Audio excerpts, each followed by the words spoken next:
Imagine walking through the concrete corridors of California's maximum security prisons in 1951. The sound of your footsteps echoing off walls built to contain the most dangerous criminals in America. Steel doors slamming shut with the finality of a coffin lid. The smell of disinfectant trying to mask decades of human desperation. You're standing inside a system designed to break men's spirits and protect society from their violence. Now, imagine discovering that this same system, built for $87 million in 1950s money, accidentally created the most sophisticated criminal organization in American history, an organization so powerful that by 1983 they could coordinate simultaneous operations across 11 maximum security facilities while their leaders sat in solitary confinement.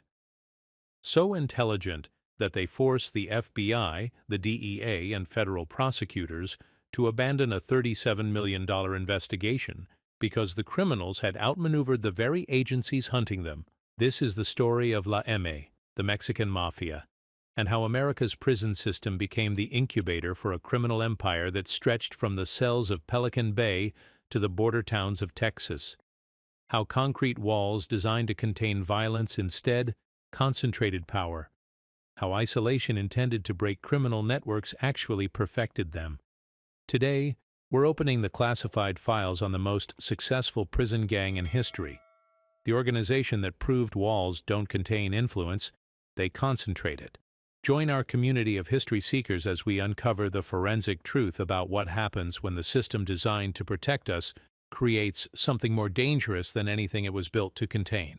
The sun hasn't crested the hills east of San Isidro when the first 18-wheeler rolls to a stop at the commercial inspection lane. The driver's hands rest steady on the wheel, but his eyes dart to the rearview mirror. Behind him, a line of trucks stretches back into the pre-dawn darkness, their diesel engines idling in a rhythm that sounds almost like breathing. It's March of 1994, and something invisible is moving through these lanes. Not contraband, not weapons, something more dangerous than either. Fear. The word spreads in Spanish whispers between drivers. Impuesto. Tax.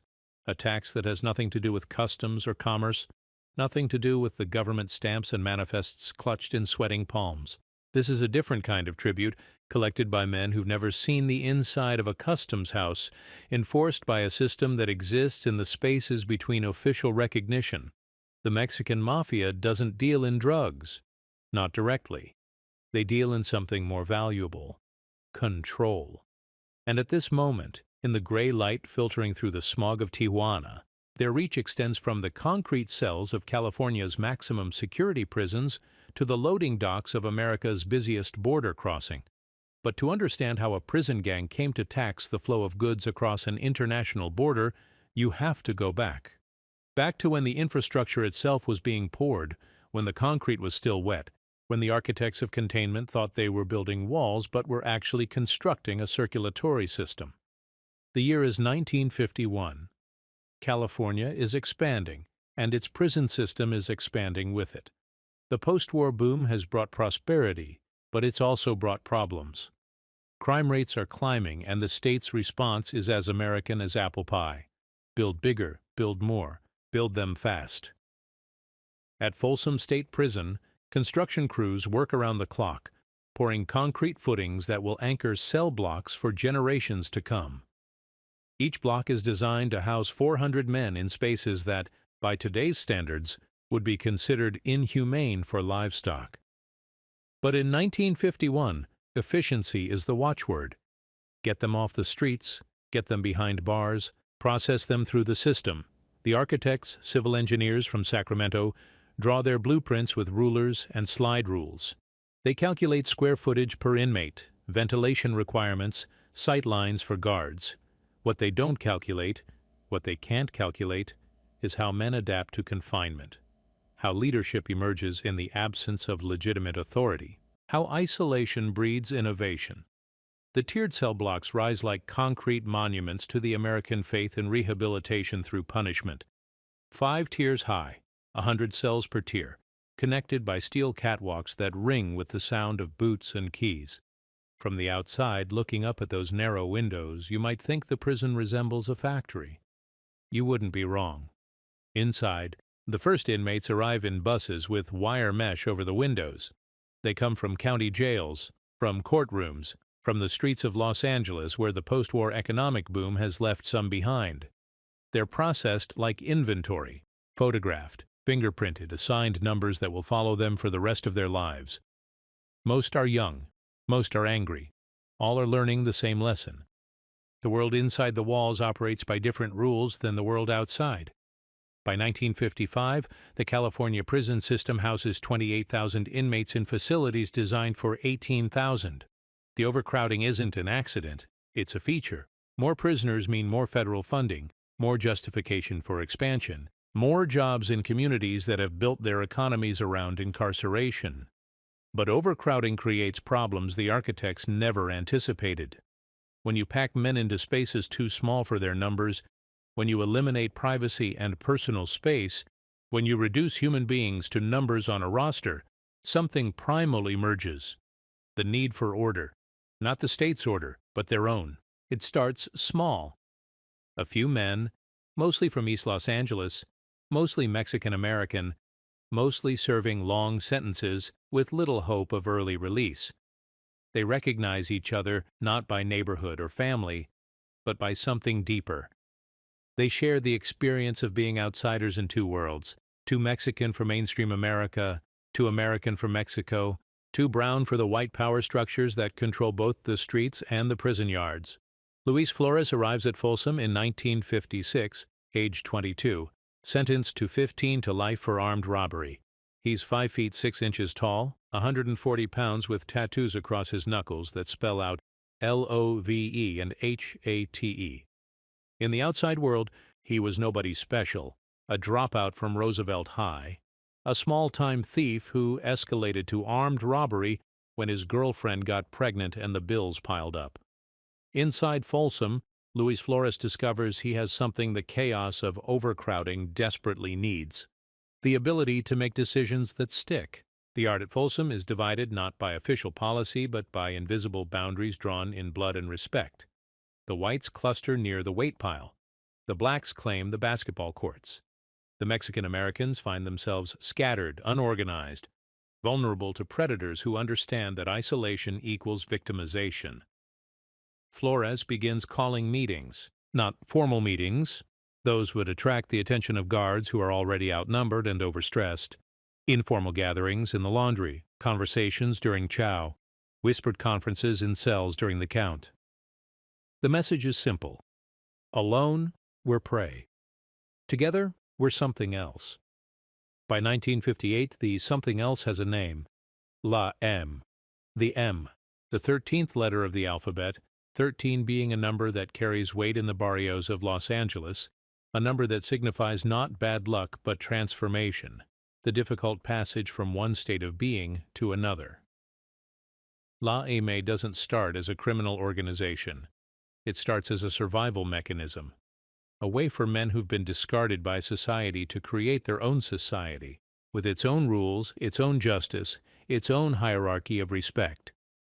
But survival mechanisms, when they work, have a tendency to grow, and growth, in the confined space of a maximum security prison, means expansion in directions the founders never intended. The first rule is simple. La M members look out for each other. If someone disrespects a member, they've disrespected all members. If someone threatens a member, they've threatened the organization. If someone owes a member money, they owe La M money. The second rule follows naturally from the first. Debts must be paid.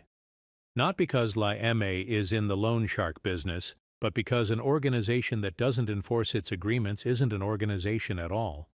It's a social club, and social clubs don't survive in maximum security. The third rule takes longer to evolve, but when it does, it changes everything.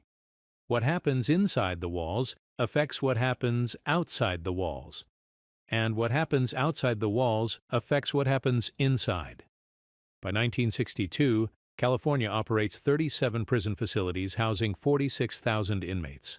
The budget for the Department of Corrections is $87 million, a sum that would be worth nearly $800 million in today's money. The system is growing faster than anyone anticipated, fed by longer sentences, three strikes laws still decades in the future, and a public appetite for punishment that seems bottomless.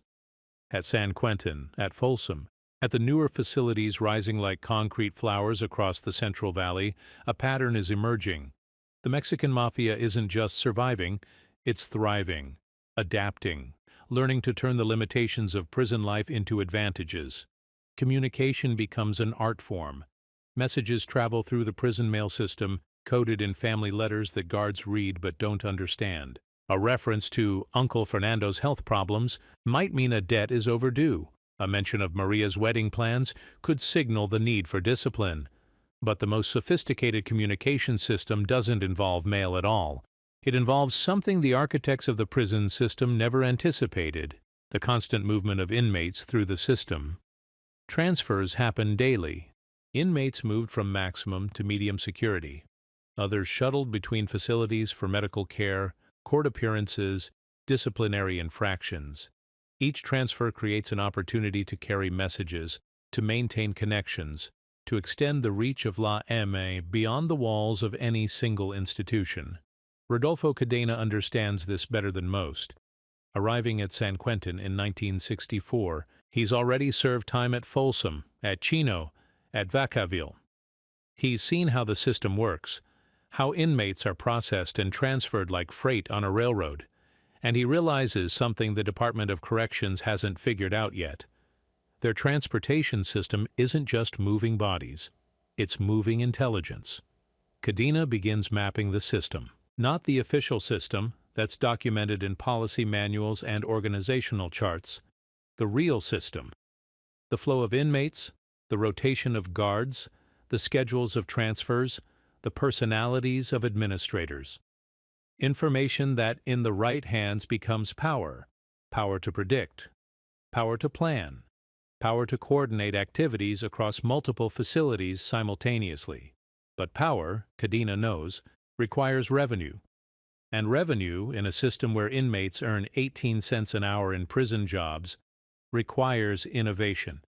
The breakthrough comes not from criminal genius, but from simple observation. Inmates have families on the outside, families who care about their welfare, who send money for commissary, who visit on weekends, who maintain connections to the street-level networks that every inmate left behind when the cell door closed. What if those connections could be formalized? The concept is elegant in its simplicity. La MA doesn't need to operate on the streets directly. They just need to operate through people who do operate on the streets. People with shared interests, shared backgrounds, shared reasons to respect the authority that LAIM has built inside the walls. The first tax is collected in 1965 from a drug dealer in Boyle Heights who happens to be the brother of a LAIM member serving time at Folsom.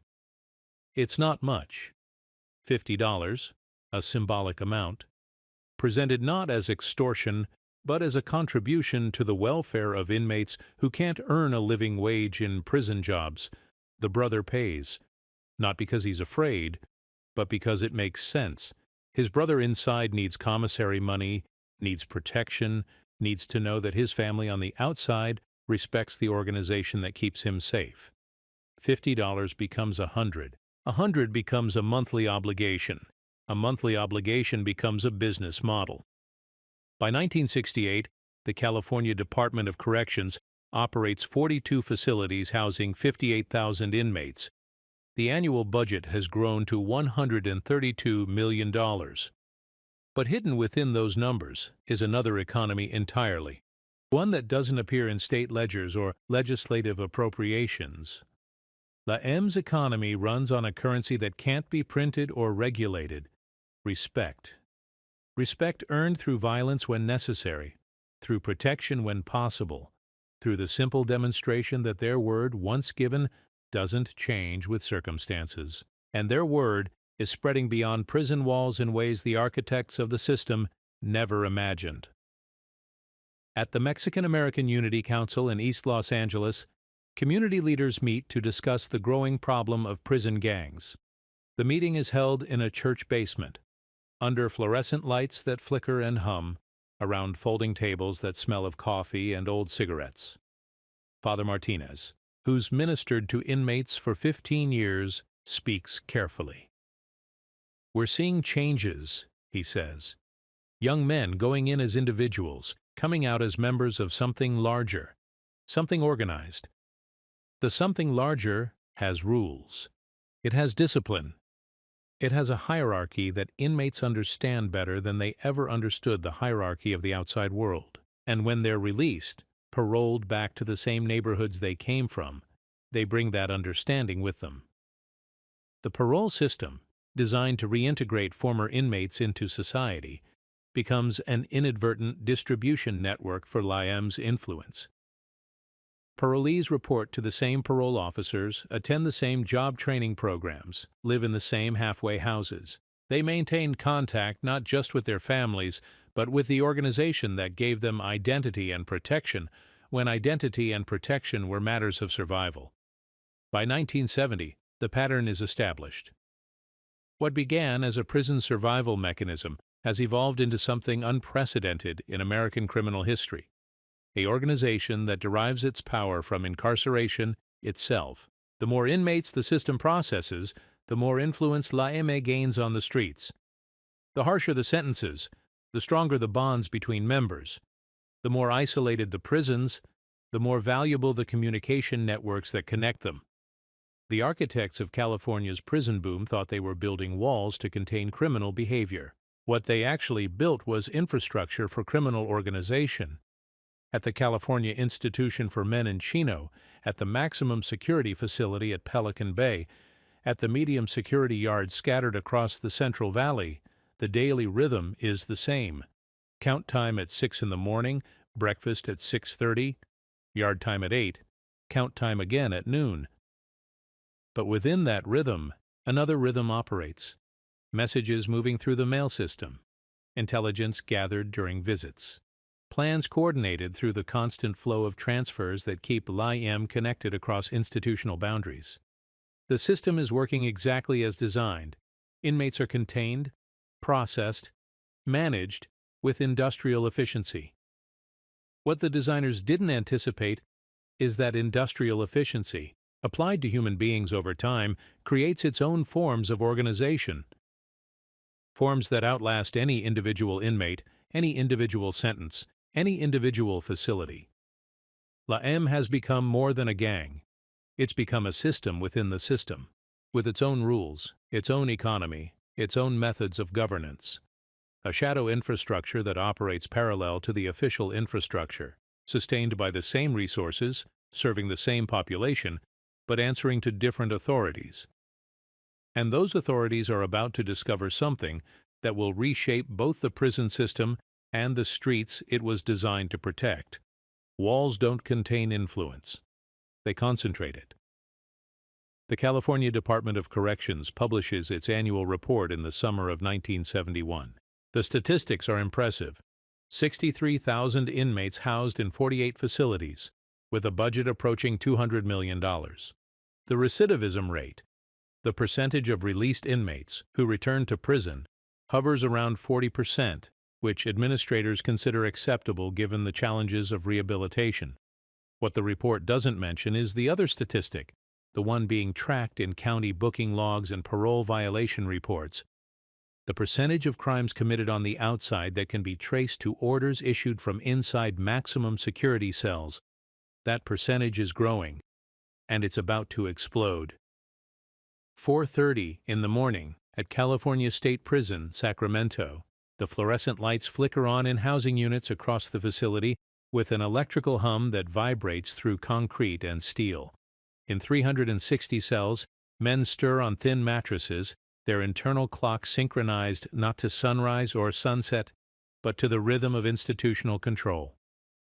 Count time.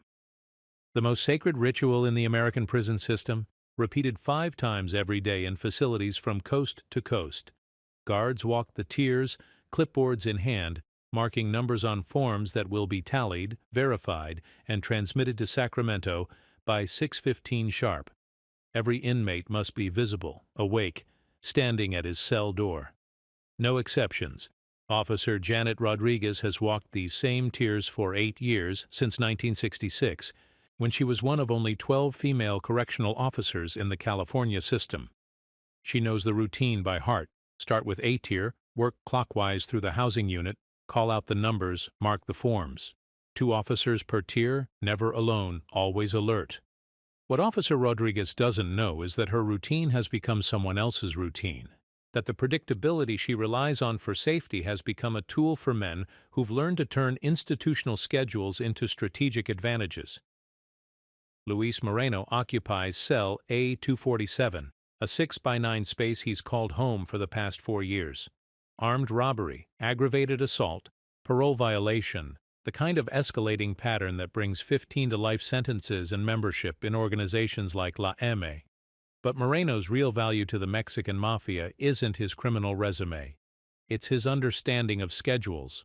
4:30 count, 6:30 breakfast, 8 o'clock yard time, 11:30 programming, 12:15 count, 1 o'clock chow, 3 o'clock yard, 4:30 programming, 6 o'clock dinner, 7:30 leisure time, 9 o'clock count, 10 o'clock lights out. The same schedule every day, 365 days a year, varied only by holidays and lockdowns.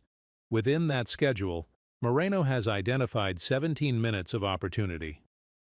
17 minutes when guards are completing paperwork, when inmates move through corridors without direct supervision, when messages can be passed, plans can be discussed, business can be conducted.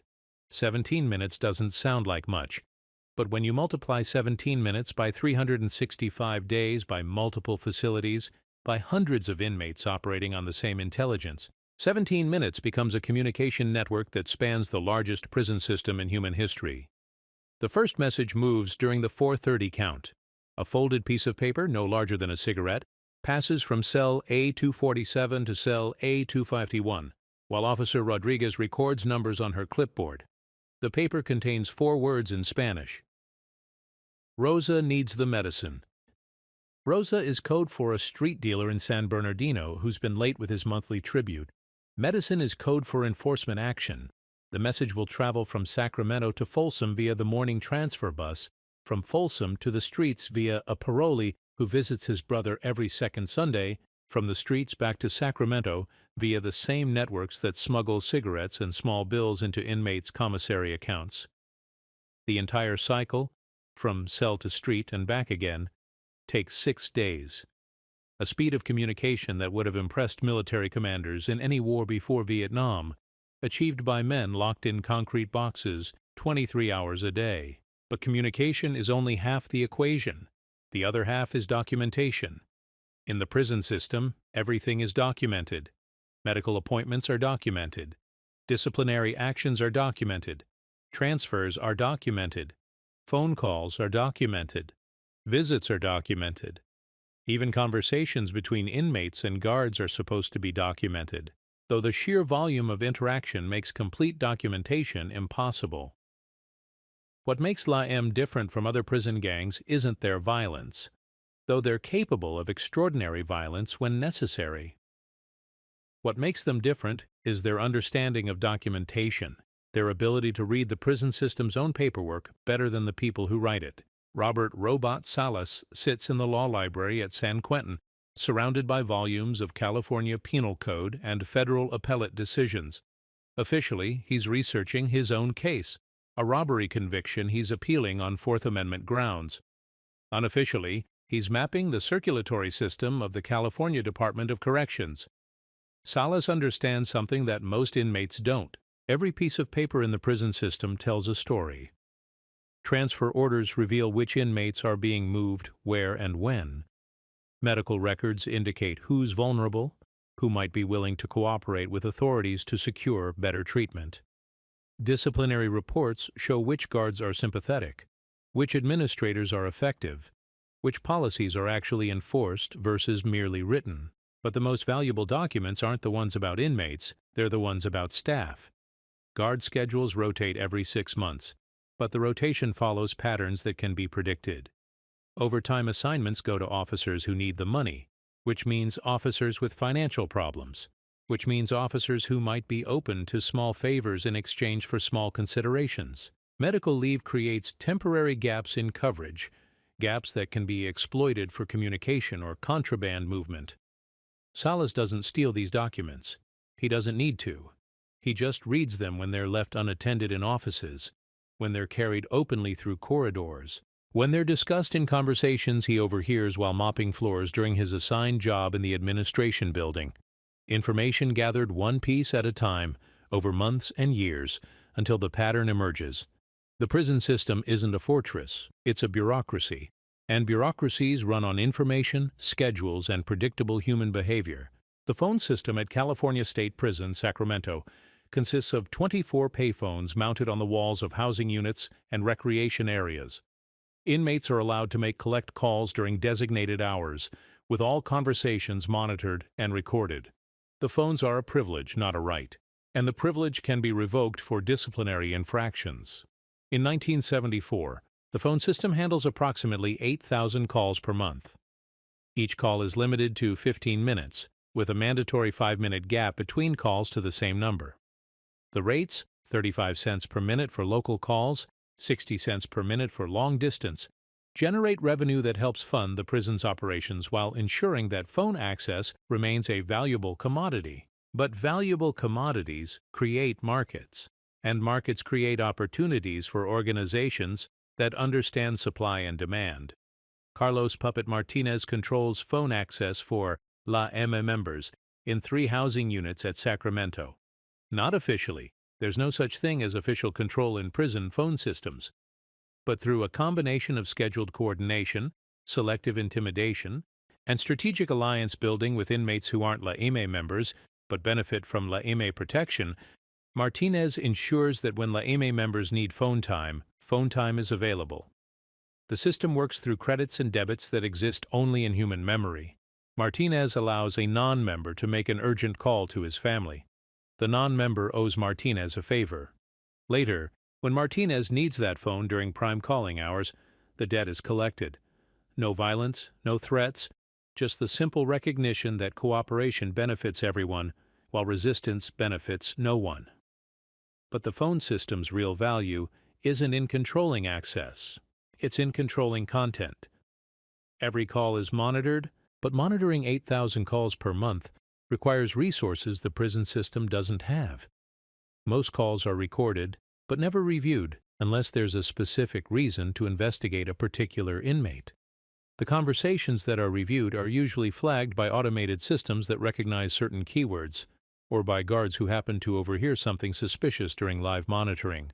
La M adapts by speaking in code, not sophisticated code, that would attract attention from guards who've learned to recognize gang communications. Simple, family-oriented code that sounds like ordinary conversation between inmates and their relatives. Tell Uncle Roberto that his medicine isn't working means a street dealer hasn't paid his tribute. Maria's baby is getting sick means law enforcement pressure is increasing in a particular neighborhood. The job at the warehouse starts Monday means a specific action has been approved by La M leadership. The beauty of family code is its protective camouflage. Prison officials who try to restrict communication between inmates and their families face lawsuits from civil rights organizations. Courts have consistently ruled that maintaining family connections is essential for rehabilitation and reintegration, so the same system designed to support legitimate family relationships becomes the infrastructure for criminal coordination. By 1976, La M's phone network extends across 4 states, connecting not just family members but business associates, criminal partnerships, and street-level operatives who understand that the man calling collect from San Quentin carries more authority than his circumstances might suggest. The enforcement mechanism that makes this authority meaningful operates through a principle the Mexican Mafia learned from observing how the prison system itself maintains order. Violence doesn't need to be common, it just needs to be credible. At the California Institution for Men in Chino, inmate Tommy Popeye Moreno serves as what La M calls a soldier.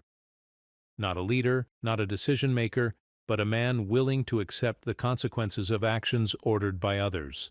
Moreno's value to the organization isn't his intelligence or his charisma. It's his willingness to act without hesitation when action is required. The requirement comes via a message passed during recreational time in the prison yard. 3 words in Spanish: clean the house. Moreno doesn't need additional explanation. He knows who needs to be disciplined, he knows the level of discipline required, and he knows that his own future within La M depends on executing orders without question or modification. The action takes place during the evening meal. Quick, efficient, witnessed by enough inmates to ensure the message spreads through the housing unit within hours. The target, an inmate who's been skimming money from gambling operations, survives but requires medical attention that will keep him in the prison hospital for 2 weeks. Moreno accepts responsibility when questioned by investigators. He's already serving life without possibility of parole for murder committed on the outside, so additional charges carry no practical consequences. His willingness to absorb punishment for actions ordered by others demonstrates the loyalty that La M values above all other qualities. But more importantly, the incident demonstrates La M's ability to project power through individuals who have nothing left to lose. In a system where the ultimate punishment is life imprisonment, men already serving life sentences operate beyond the reach of official sanctions. They become enforcement tools for an organization that has learned to weaponize hopelessness. The incident at Chino sends ripples beyond the prison walls, carried by the network of family visits, phone calls, and parolee connections that link every California prison to the communities its inmates came from. Word spreads through the housing projects of East Los Angeles, through the barrios of San Bernardino, through the street networks that supply both drugs and customers to operations that increasingly answer to authority that originates behind concrete walls. The message is simple. La M's reach extends wherever former inmates live, work, and operate. Distance doesn't diminish their authority. Walls don't contain their influence. And resistance carries consequences that go far beyond anything the official justice system can impose. By 1978, those consequences are being felt in communities where most residents have never heard of La M, never visited a California prison, never had direct contact with the Mexican Mafia's operations. Communities along the U.S. Mexico border, where the intersection of illegal immigration, drug trafficking, and legitimate commerce creates opportunities for organizations smart enough to understand how borders actually work. The border isn't a line, it's a membrane, permeable in both directions, regulated by policies that create predictable patterns of enforcement and evasion. Every day, thousands of people cross legally through official ports of entry. Thousands more cross illegally through desert corridors and urban tunnels. Goods flow north, money flows south, and information flows in all directions.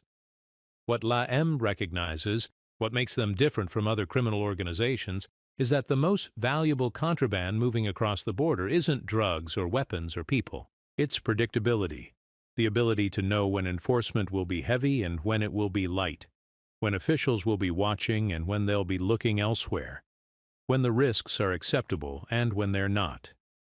This intelligence comes from sources the Mexican Mafia cultivated over years of patient relationship building. Inmates released from California prisons who return to border communities. Family members who work in legitimate businesses that serve both sides of the border. Associates who understand that consistent small profits beat occasional large scores, especially when the small profits come with protection from the kind of organization that has representatives in every major prison in the American Southwest. The protection racket that emerges along the border operates differently from traditional extortion. La M doesn't threaten legitimate businesses with violence unless they pay tribute. Instead, they offer services that legitimate businesses actually need: information about law enforcement activities, mediation of disputes with criminal organizations, protection from robbery and vandalism by street gangs that respect La M's authority. The businesses that pay for these services include trucking companies, import-export firms, currency exchanges, and restaurants that cater to cross-border traffic. The amounts involved are modest, a few $100s per month, scaled to each business's revenue. But when modest payments are collected from hundreds of businesses across dozens of border communities, the modest payments add up to significant revenue streams. Revenue that flows back to commissary accounts in California prisons, supporting LAM members who continue to coordinate operations from cells where they're locked down 23 hours a day. The money doesn't just buy cigarettes and candy bars. It buys loyalty, maintains relationships, funds the communication networks that allow men in solitary confinement to exercise authority over activities happening 1,000 miles away. But as LAM's border operations expand, they encounter something the organization hasn't faced since its early days at Folsom: competition from other groups with similar capabilities and overlapping territorial interests. The competition comes from multiple directions. Traditional Mexican organized crime families who've operated along the border for generations and don't appreciate newcomers claiming authority over their territory. American motorcycle gangs and prison organizations who've built their own relationships with corrupt officials and profitable smuggling routes. Local criminal entrepreneurs who understand their communities better than outsiders from California prisons. Each source of competition requires different responses. Mexican crime families can't be intimidated by violence. They have their own enforcement capabilities and their own connections to corrupt officials. Motorcycle gangs operate by rules similar to LAM's, which makes negotiation possible but also makes territorial disputes particularly bitter when negotiation fails. Local entrepreneurs are vulnerable to pressure, but also essential for day-to-day operations that require community knowledge and established relationships. LAM's approach to managing competition reveals the sophistication their organization has developed during 2 decades of evolution within the California prison system. Instead of declaring war on all competitors, they pursue strategic partnerships that benefit all parties while ensuring LAM maintains ultimate authority over the coordination of activities. The partnerships work because LAM offers something their competitors lack: a communication network that operates independently of law enforcement surveillance.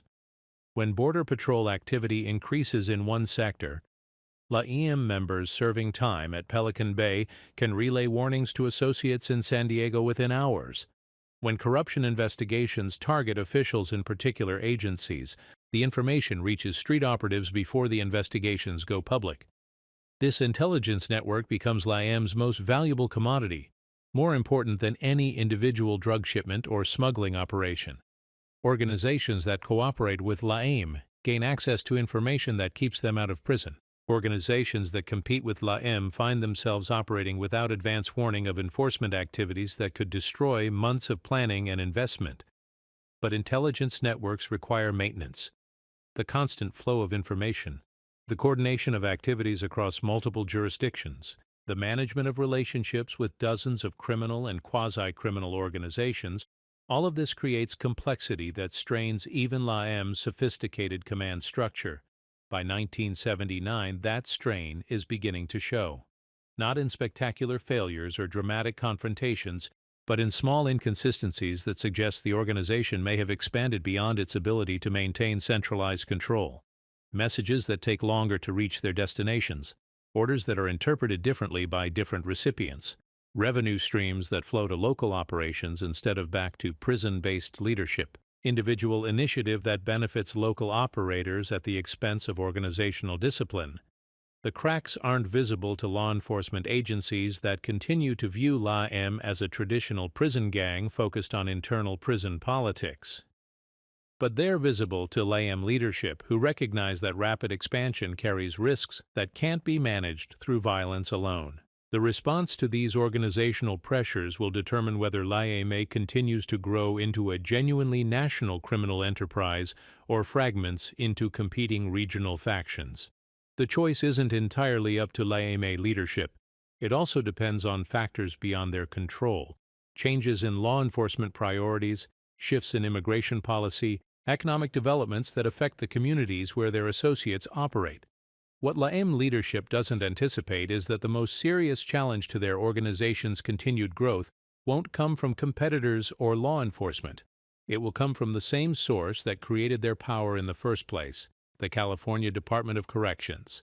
which is about to implement security measures designed to break the communication networks that l'AME has spent 20 years building. The irony is perfect. The system that inadvertently created the most sophisticated prison gang in American history is finally beginning to understand what it created. But understanding the problem and solving the problem are two very different challenges, especially when the problem has grown beyond the boundaries of any single correctional system. As 1979 becomes 1980, l'AME stands at a crossroads. They've proven that criminal organizations can adapt to and exploit even the most restrictive correctional environments. They've demonstrated that walls and security measures designed to contain individual inmates can't contain the influence of organized groups that understand how institutions actually function. But they've also revealed the limits of prison-based leadership, the communication delays, the coordination difficulties, the growing independence of street-level operations, all signal that the organizational model that worked for a regional prison gang may not work for a multi-state criminal enterprise. The choices l'AME makes in response to these challenges will reshape not just their own organization, but the entire landscape of American organized crime, and those choices are about to be tested by circumstances that no one, not l'AME leadership, not law enforcement officials, not prison administrators, sees coming. The machine they've built is about to face its greatest test. Whether it survives or breaks apart will determine the future of prison-based criminal organizations for generations to come. The alarm sounds at 3:17 in the morning at California State Prison, Sacramento. Not the routine count time alarm that guards and inmates know by heart, but the emergency lockdown signal that hasn't been heard in this facility for 8 months. The sound cuts through concrete and steel, through the dreams of 3,000 sleeping men, through the quiet confidence of a night shift that thought they understood their job. In the control room, Lieutenant Patricia Williams stares at a bank of monitors showing empty corridors and sealed cell doors. She's worked corrections for 12 years, since 1968, and she's never seen a coordinated response happen this fast. Within 90 seconds of the alarm, every housing unit in the facility has gone dark. Every inmate is locked in his cell. Every guard is at his emergency station. What Lieutenant Williams doesn't know is that the coordination she's witnessing isn't a response to the emergency. It's the emergency itself. The incident begins in Housing Unit C, Tier 3, Cell 47.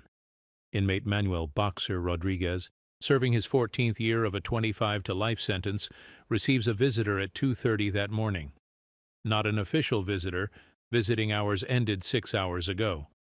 An unofficial visitor who arrives in the form of a correctional officer carrying a message that was supposed to be delivered during the day shift, but got delayed by paperwork, overtime scheduling, and the kind of bureaucratic inefficiency that makes prison administration a daily exercise in crisis management.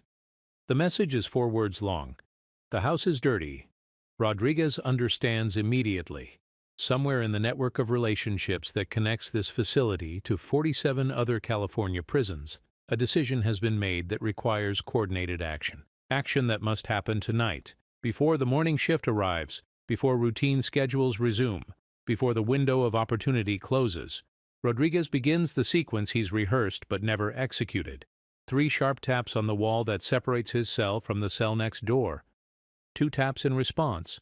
5 taps to the cell above. 3 taps back. Within 6 minutes, 43 inmates in Housing Unit C know that the coordinated action they've been preparing for over 8 months is about to begin. But Housing Unit C is only the beginning.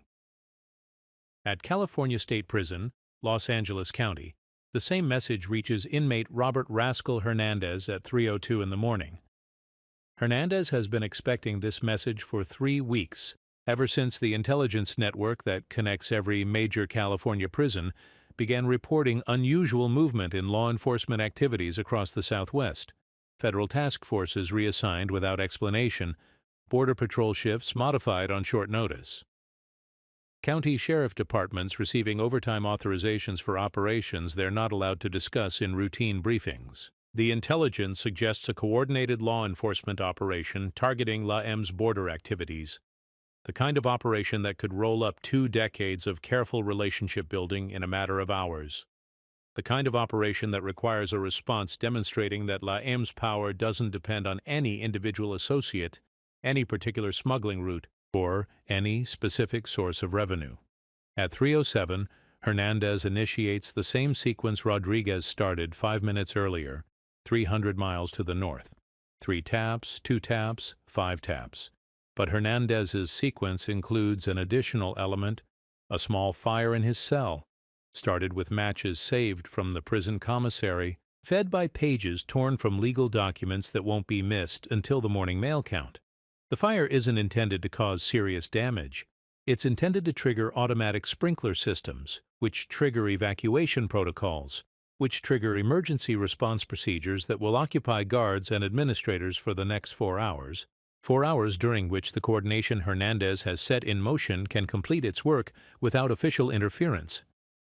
At the California Correctional Institution at Tehachapi, inmate Carlos Silent Morales receives his message at 3:12. At the California Men's Colony in San Luis Obispo, inmate David Puppet Master Lopez gets his message at 3:19. At Pelican Bay State Prison, at California State Prison Corcoran, at the California Institution for Men at Chino, the same 4-word message reaches the same kind of men who've been waiting for the same signal. The house is dirty. By 3:25, coordinated incidents are unfolding at 11 California correctional facilities simultaneously. Not riots.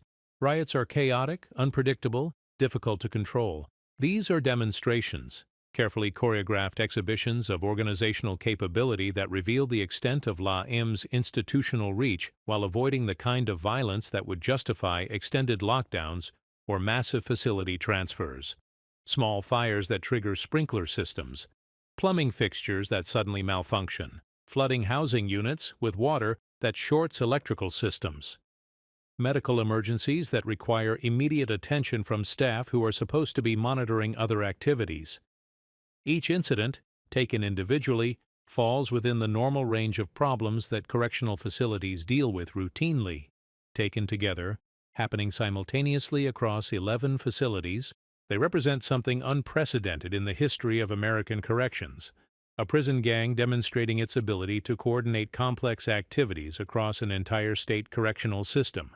At the California Department of Corrections headquarters in Sacramento, the overnight watch commander receives his first incident report at 3:29. A minor fire at the Los Angeles County facility contained within 15 minutes, no injuries, minimal property damage, routine enough that it barely requires paperwork. The second report arrives at 3:34. Plumbing problems at Tehachapi, flooding in 2 housing units, inmates temporarily relocated to the gymnasium. Still routine, though the timing raises questions about whether the incidents might be related. By 3:45, the watch commander has received incident reports from 9 facilities. By 4 o'clock, the number has grown to 11. By 4:15, he's making phone calls that will wake administrators, investigators, and tactical response teams throughout the California correctional system. But the real message isn't being delivered to correctional administrators. It's being delivered to federal law enforcement agencies that have spent 6 months planning coordinated raids on LAM's border operations. Agencies that are about to discover that the prison gang they've been investigating has capabilities they never imagined. The demonstrations inside California prisons are just the opening movement of a symphony that LAM has been composing for 8 months. The second movement begins at 4:30 in the morning in cities and towns along the U.S.-Mexico border, where men who've never been arrested, never been investigated, never appeared in any law enforcement database, begin implementing plans they've rehearsed for weeks. In San Diego, 3 trucking companies that contract with legitimate import-export businesses report simultaneous mechanical problems that will delay their morning deliveries by exactly 4 hours. In El Paso, a currency exchange that serves cross-border workers experiences computer problems that prevent electronic transactions until their backup systems can be activated. In Brownsville, a restaurant popular with customs officials discovers that their morning food delivery has been delayed due to transportation issues beyond their control. Each delay, each mechanical problem, Each computer glitch affects the schedules and routines that federal agents have been monitoring as part of their investigation into LAIM's border activities. Surveillance operations that depend on predictable patterns suddenly find themselves watching empty parking lots and closed businesses. Wiretaps that were placed to monitor specific locations pick up nothing but silence. The federal task force that has spent 6 months building cases against LAIM Associates discovers that their targets have vanished into a network of legitimate businesses, family relationships, and community connections that make them functionally invisible to law enforcement surveillance. But LAIM's message goes beyond demonstrating their ability to evade a single federal investigation. It extends to every law enforcement agency, every correctional administrator, every prosecutor who has underestimated the sophistication of prison-based criminal organizations. At 5:30 in the morning, as the coordinated incidents inside California prisons are being contained and investigated, similar demonstrations begin in Nevada. At 6:15, incidents are reported in Arizona. At 7:05, problems emerge at federal facilities in Texas and New Mexico. Not the same kinds of incidents. LAIM is too sophisticated to use a template that investigators could easily recognize. But incidents that share the same timing, the same coordination, the same message. We can reach into any facility, in any state, at any time we choose. The investigation that follows will consume 18 months, involve 4 federal agencies, cost $37 million in overtime and emergency response expenses, and result in conclusions that correctional administrators would prefer to keep classified. LAIM has evolved beyond anything in the historical experience of American law enforcement. They've created a communication network that operates faster and more reliably than official channels. They've developed intelligence capabilities that rival those of federal agencies. They've built organizational structures that remain functional even when key leaders are locked in solitary confinement for years at a time.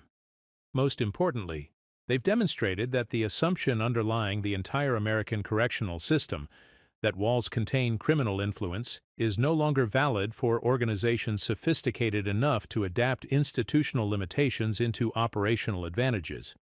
The immediate response to the coordinated incidents follows protocols developed for prison riots and gang violence. Emergency lockdowns that confine inmates to their cells for 23 hours a day.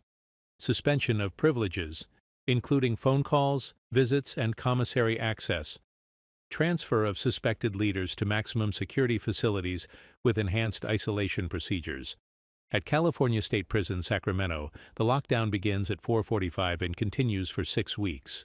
3,000 inmates confined to 6x9 cells, meals delivered through food slots, no human contact except with guards during routine cell inspections. The psychological pressure is intense enough that some inmates request protective custody rather than endure extended isolation. But the lockdown reveals something administrators didn't expect. LAIM's operations continue without disruption. Messages still move through the facility, carried by guards who don't realize they're carrying coded communications. Intelligence still flows to street associates through channels that don't depend on inmate phone calls or visits. Revenue streams continue to generate income that reaches commissary accounts despite the suspension of normal financial procedures. The lockdown that was supposed to break LAIM's institutional networks actually demonstrates their resilience. Every security measure that correctional administrators implement is absorbed, adapted, and incorporated into communication methods that become more sophisticated with each attempt at disruption. Lieutenant Williams, the 12-year corrections veteran who was on duty during the initial incident, submits her resignation 4 months later. In her exit interview, she explains that she no longer believes the California correctional system is capable of containing the organizations it has inadvertently created. "We built these prisons to control individual criminals," she says. "We didn't build them to handle criminal organizations that are smarter than we are." The transportation system that moves inmates between facilities becomes the next focus of LAIM's organizational evolution. Every transfer creates an opportunity to exchange information, coordinate activities, and maintain the network relationships that sustain operations both inside and outside correctional facilities. The transfer buses that roll through California in the pre-dawn hours carry more than inmates serving their sentences. They carry messages, intelligence, and instructions that keep LAM's far-flung operations synchronized despite the lockdowns and security measures that limit other forms of communication. Guards who escort these transfers become inadvertent participants in a communication system they don't understand. Conversations they overhear during routine transport seem like ordinary complaints about prison conditions, family problems, or legal appeals. What they don't recognize is code that has evolved beyond the simple family references LAM used in their early years. The new code operates through cultural references, sports metaphors, and religious language that sounds completely innocent to officials who weren't raised in the communities where LAM recruits its membership. A discussion about soccer teams becomes a progress report on border operations. Complaints about prison food quality convey information about law enforcement pressure in specific geographic regions. References to Catholic saints and religious holidays provide instructions for coordinating activities that span multiple time zones. But the most sophisticated element of LAM's transfer-based communication system isn't verbal, it's visual. Tattoos, scars, and other physical markings that carry information readable by other LAM members, but meaningless to correctional staff who see hundreds of heavily tattooed inmates every day. A small modification to an existing tattoo can indicate that specific orders have been received and acknowledged. A fresh scar in a particular location can signal that assigned tasks have been completed successfully. Even the arrangement of personal property in a transport bag can convey information to inmates who know how to interpret the visual codes that LAM has developed over 2 decades of institutional communication.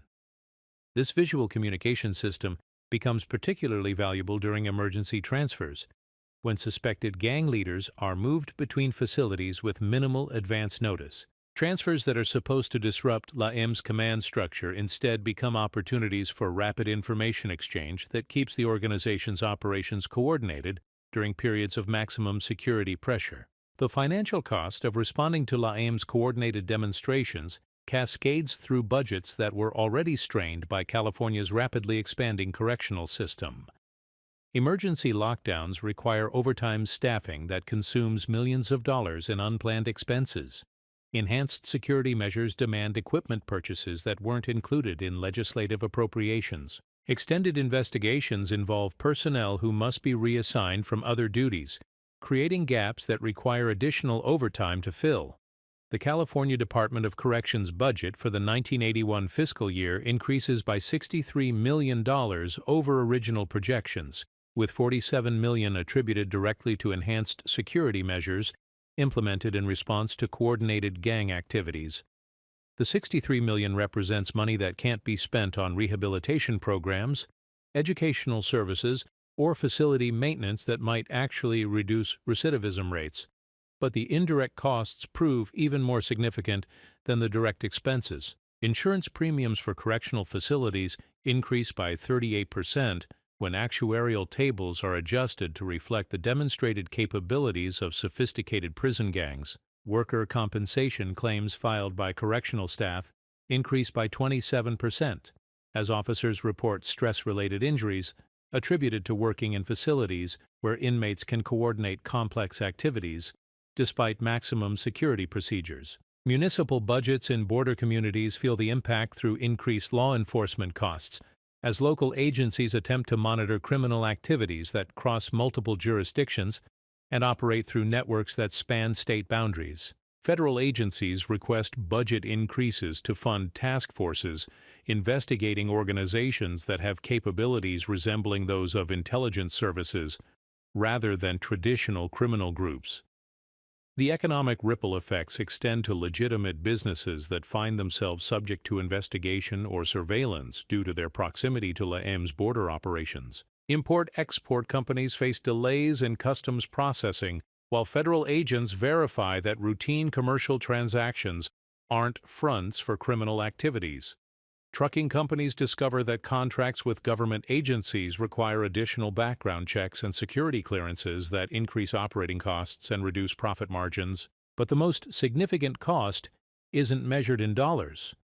It's measured in the credibility of correctional systems that claimed to protect public safety by containing dangerous criminals behind walls that criminals have proven permeable to their influence. The street-level response to the coordinated prison demonstrations reveals the extent to which La.M.'s authority has penetrated communities that most Americans never associate with prison gangs.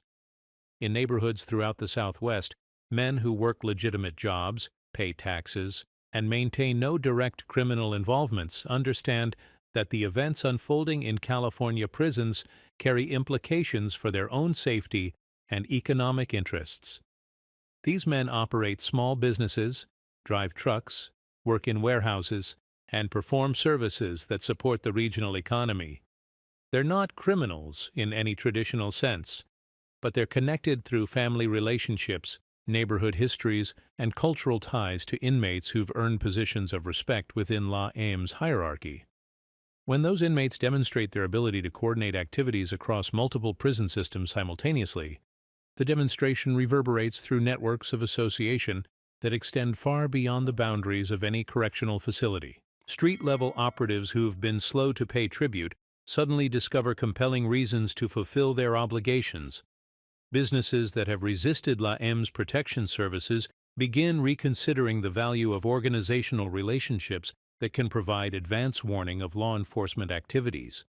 The violence that follows the coordinated demonstrations isn't random or chaotic. It's precisely calibrated to send specific messages to specific audiences.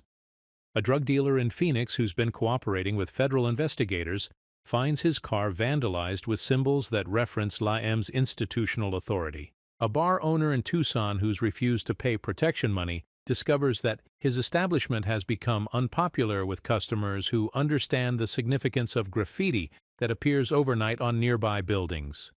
Most of this violence never appears in official crime statistics because the victims don't report it to law enforcement agencies. They understand that the violence is designed to influence their behavior, not to cause serious injury, and they understand that reporting it would require them to acknowledge their connections to activities that might attract unwanted government attention. The few cases that do reach law enforcement attention reveal investigation patterns that frustrate prosecutors accustomed to dealing with conventional criminal organizations. Physical evidence that seems to point toward specific suspects disappears before it can be processed. Witnesses who initially cooperate become unavailable when prosecutors need their testimony. Financial records that might document criminal activities are destroyed in fires, floods, and computer malfunctions that occur with suspicious frequency. Federal prosecutors who attempt to build RICO cases against La.M. discover that the organization's structure doesn't conform to the legal definitions developed for traditional organized crime families. Leadership positions rotate between inmates who may never meet face to face. Financial records are maintained in code by associates who aren't technically members of the organization. Communication networks operate through cultural and family relationships that are protected by constitutional guarantees of free speech and religious expression. The prosecutorial difficulties become political problems when elected officials realize that their promises to crack down on gang violence can't be fulfilled using legal tools designed for different kinds of criminal organizations. Campaign pledges that sounded reasonable when directed at conventional street gangs prove impossible to implement against organizations that have evolved institutional capabilities that rival those of government agencies.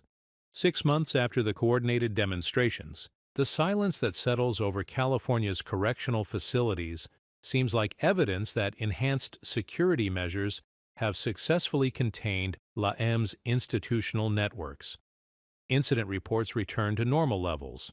Emergency responses become routine again.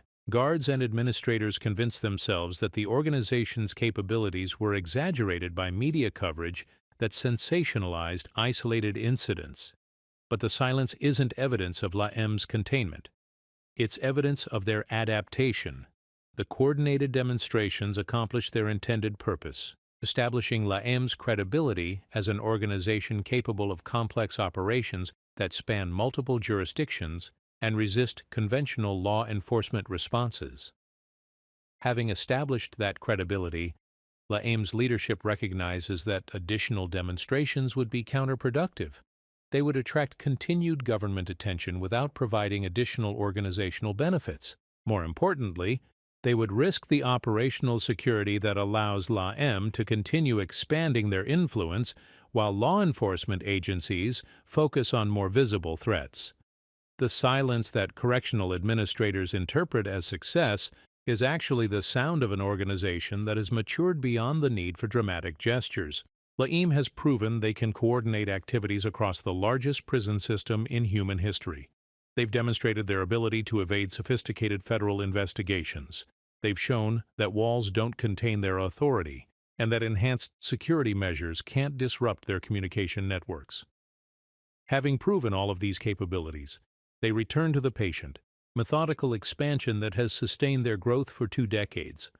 The silence is the sound of an organization that no longer needs to announce its presence, because its influence has become embedded in the institutional structures it was supposedly designed to contain.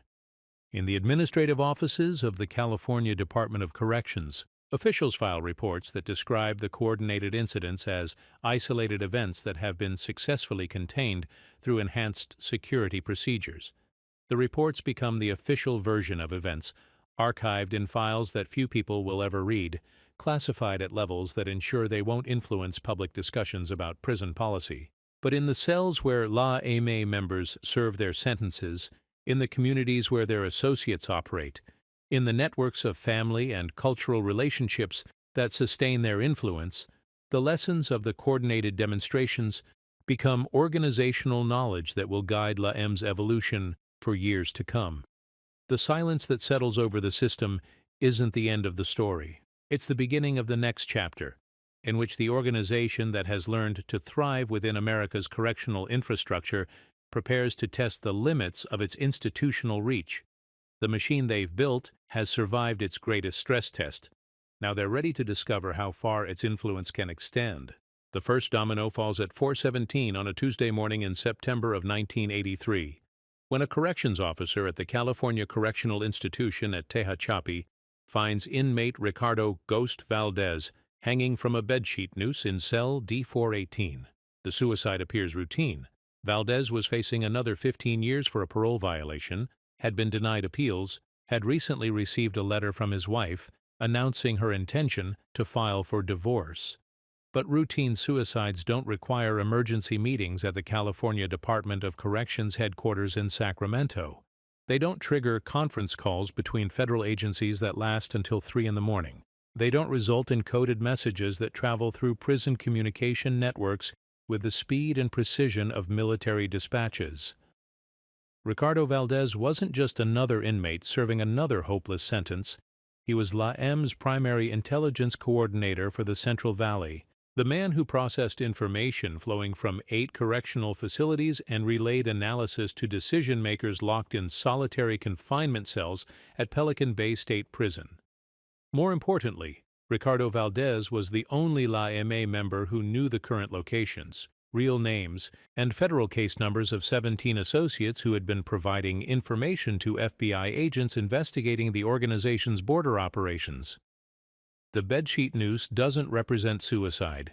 It represents assassination, carried out by inmates who understood that Valdez's capture by federal agents would unravel intelligence networks that LAM had spent 5 years building. The death that appears to correctional staff as evidence of individual desperation is actually evidence of organizational discipline that operates by rules more brutal than any imposed by the criminal justice system. But Valdez's death creates a problem that LAM's leadership didn't anticipate when they ordered his elimination. His intelligence network was centralized around his personal relationships and his individual knowledge of operational details that weren't documented anywhere except in his memory. With Valdez dead, LAM loses contact with smuggling operations that generate $300,000 in monthly tribute. They lose advance warning of federal investigations that could compromise associates in 4 states. They lose coordination capabilities that allowed them to synchronize activities across prison systems that house nearly 200 LAM members and associates.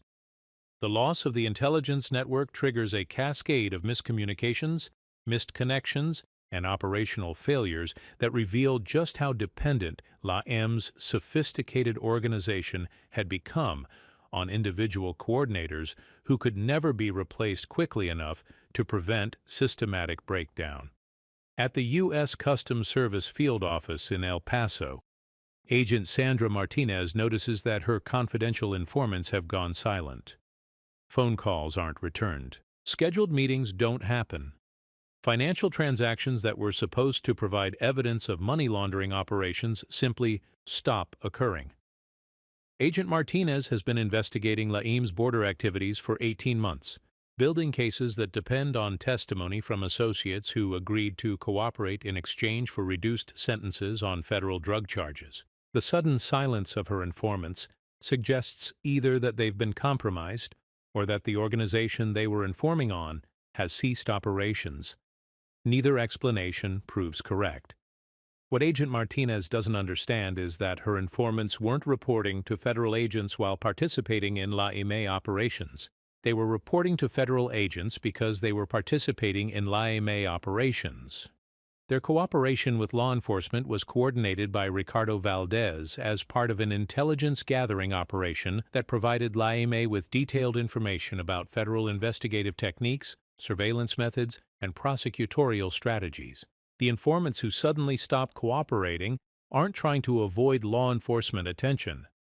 They're trying to avoid being killed by an organization that no longer has the intelligence capabilities necessary to coordinate complex deception operations that keep associates alive while they gather information about their own investigators. Valdez's death breaks more than La M's intelligence network. It breaks the carefully maintained balance between cooperation and resistance that allowed the organization to manipulate federal investigations while appearing to be victimized by them. The breakdown becomes visible first in Arizona, where 3 La M associates are arrested during a routine traffic stop that reveals 47 pounds of methamphetamine hidden in door panels that federal agents knew to examine because they'd been tipped off by informants who were supposed to be protecting the shipment, not exposing it. The arrests trigger investigations that uncover financial records, communication logs, and operational details that La M had managed to keep hidden for years through intelligence operations that depended on Valdez's ability to coordinate information flows in multiple directions simultaneously. Within 6 weeks of Valdez's death, federal agencies have enough evidence to seek indictments against 39 La M members and associates in operations spanning from California to Texas. The indictments represent the most serious law enforcement challenge La M has faced since their formation in the 1960s, but the challenge reveals something about the organization that federal prosecutors didn't expect. La M's response to existential threats isn't surrender or negotiation. It's escalation on a scale that transforms local law enforcement problems into national security concerns. The escalation begins with a message transmitted through prison communication networks at 8:15 on a Thursday evening in October. The message consists of 2 words in Spanish: quemar todo, burn everything. The message reaches La M members and associates in 7 states within 12 hours. Its meaning is understood immediately by men who've spent years preparing for the possibility that their organization's survival might require actions that go far beyond traditional criminal responses to law enforcement pressure. Burn everything doesn't mean destroy evidence. La M's operational security has always been too sophisticated to leave evidence that could be destroyed by conventional means. It means eliminate every person, place, and operation that could provide information useful to federal investigations. The elimination begins with La M's own associates. In a warehouse district outside Phoenix, 2 men who had been cooperating with federal agents are found shot to death in a storage facility rented under names that don't appear in any government database. The murders are professional, efficient, designed to send messages to other potential cooperators while providing no forensic evidence that could identify the killers. In San Antonio, a truck driver who had been providing information about smuggling routes is discovered beaten to death in the cab of his 18-wheeler, parked at a rest stop where surveillance cameras had been disabled 3 hours before his body was found. The timing and method of the murder demonstrate planning capabilities that federal agents associate with intelligence services rather than criminal organizations. In Los Angeles, a currency exchange operator who had been documenting money laundering transactions for FBI agents disappears from his office on a Wednesday afternoon. His business remains open, operated by employees who claim no knowledge of his federal cooperation or his current whereabouts. The disappearance is so complete that federal agents begin to question whether the cooperation ever actually occurred. Each elimination reduces the federal government's ability to prosecute cases that depend on testimony from witnesses who are either dead or missing. But more importantly, each elimination sends a message to other La MA associates that cooperation with law enforcement agencies carries consequences that go far beyond anything the justice system can impose. The message is received and understood by associates who have been considering cooperation deals offered by federal prosecutors. Plea bargain negotiations that were progressing toward agreements suddenly stall as potential witnesses request delays, reconsider their positions, and ultimately decide that long prison sentences are preferable to the alternatives that LAME has demonstrated it can implement. But the elimination of cooperating associates is only the first phase of LAME's response to the federal investigations. The second phase targets the infrastructure that supports law enforcement operations, the offices, the equipment, the communication systems, and the community relationships that federal agencies depend on to conduct investigations in communities where they have no permanent presence. The targeting begins with incidents that appear unrelated to LAM's operations or the federal investigations that threaten the organization's survival.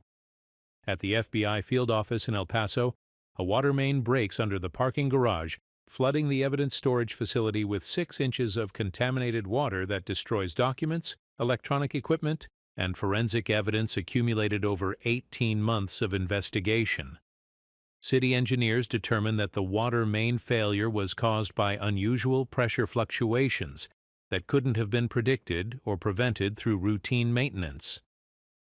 At the U.S. Attorney's Office in Phoenix, a computer virus destroys case files related to 14 pending prosecutions when an assistant prosecutor opens an email attachment that appears to contain case-related information from a cooperating witness.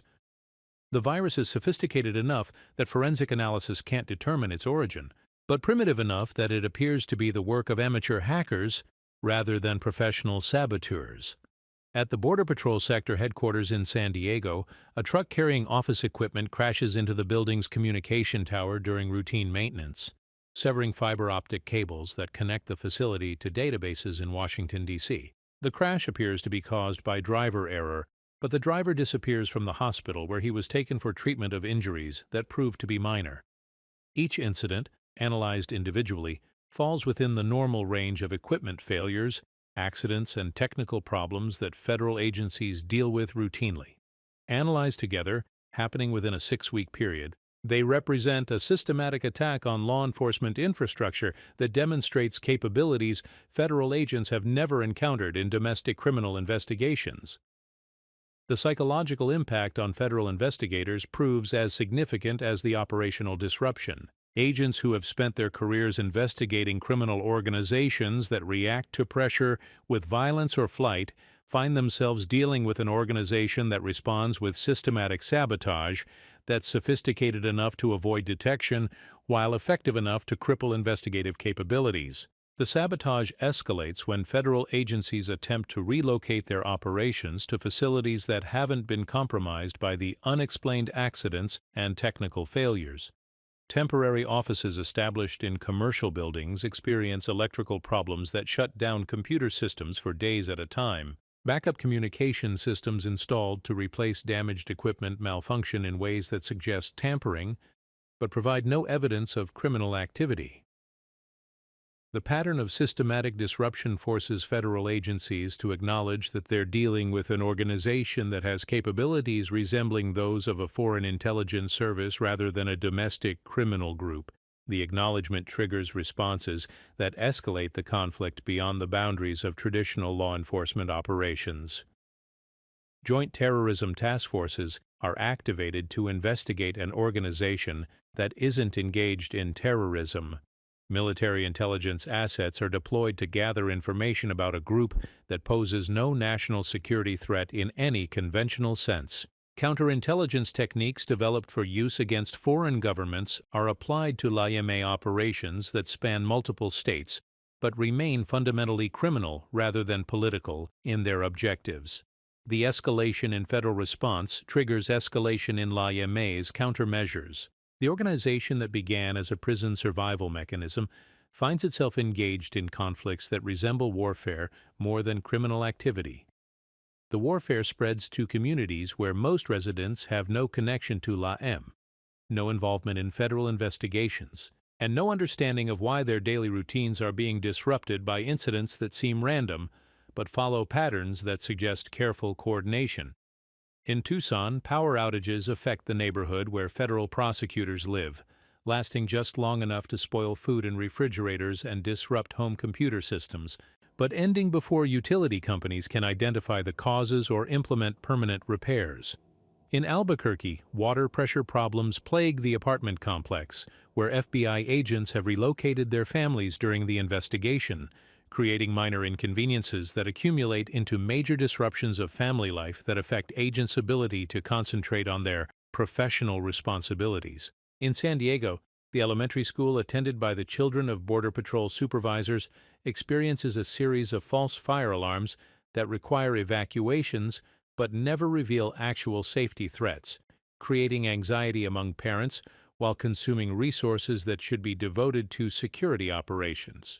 The incidents never involve direct threats to federal agents or their families. They never escalate to violence that would justify military intervention or emergency response measures. They remain technically within the boundaries of criminal activity rather than terrorism or organized resistance to government authority. But their cumulative effect is to demonstrate that LAIME's reach extends into every aspect of the communities where federal agents live and work.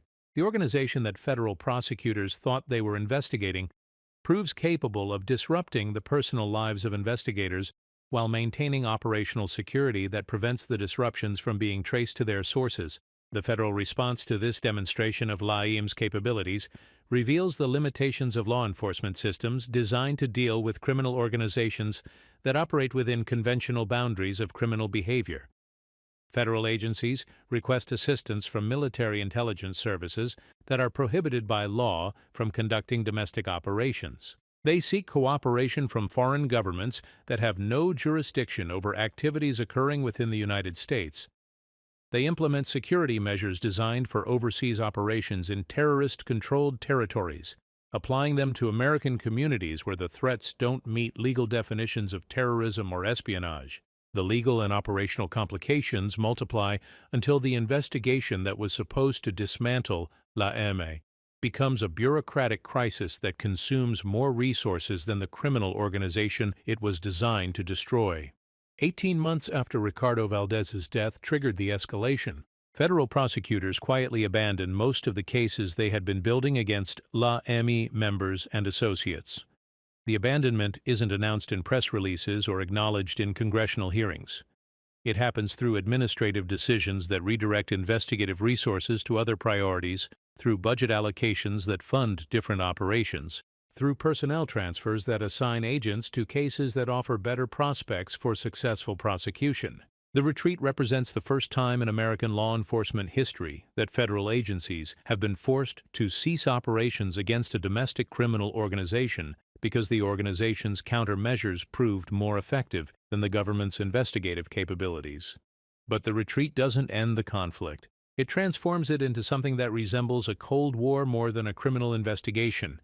Federal agencies maintain surveillance operations that monitor LAIME activities without attempting to disrupt them. Intelligence reports document the organization's continued growth and adaptation while acknowledging that successful prosecution remains unlikely given LAIME's demonstrated ability to compromise investigations through methods that federal agents don't fully understand.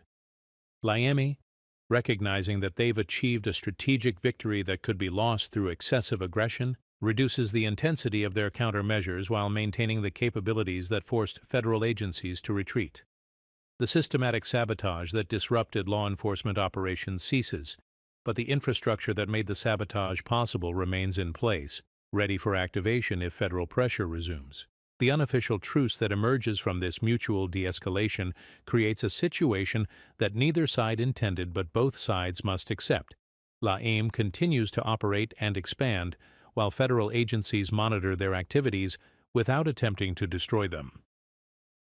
The truce is maintained through careful adherence to unwritten rules that both sides understand, but neither side acknowledges. La-AIM's operations remain criminal, but avoid activities that would force federal agencies to resume active investigations regardless of the costs. Federal surveillance continues, but stops short of the kind of intensive investigation that triggered La-AIM's systematic retaliation. The balance is delicate, unstable, dependent on both sides' recognition that renewed conflict would be more costly than the status quo they've created through their mutual retreat from maximum confrontation. But the balance also represents something unprecedented in American criminal justice: the acknowledgement by federal law enforcement agencies that a domestic criminal organization has achieved capabilities that make it immune to conventional investigative techniques. The acknowledgement isn't official, isn't documented in reports that Congress or the public will ever see, isn't discussed in academic studies of law enforcement effectiveness. It exists in the unspoken understanding among federal agents that La-AIM represents a new category of criminal organization, one that requires new approaches that haven't been developed and may not be possible within the legal and constitutional constraints that govern domestic law enforcement. In the silence that follows the unofficial truce, both sides begin preparing for conflicts that may not occur for years or decades, but will inevitably occur as La-AIM continues to grow and federal agencies continue to develop new capabilities for dealing with organizations that operate at the intersection of crime, intelligence, and warfare. The silence isn't peace. It's the sound of two systems learning to coexist while preparing for the possibility that coexistence may not remain possible indefinitely.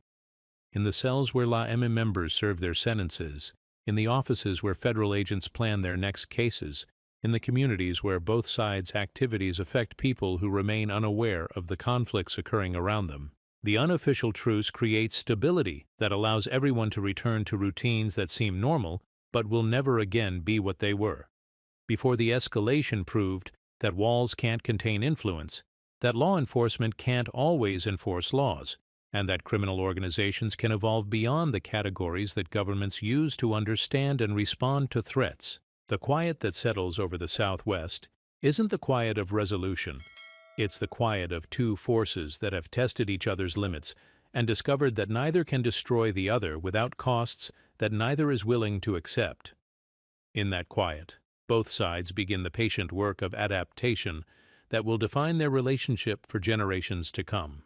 The work of learning to operate in a world where the assumptions that guided both criminal organizations and law enforcement agencies no longer apply, where success requires innovation that goes beyond anything either side has previously attempted. The quiet is the sound of the future being born, in the space between what was and what must be, in the silence where both sides acknowledge that the rules of the game have changed forever.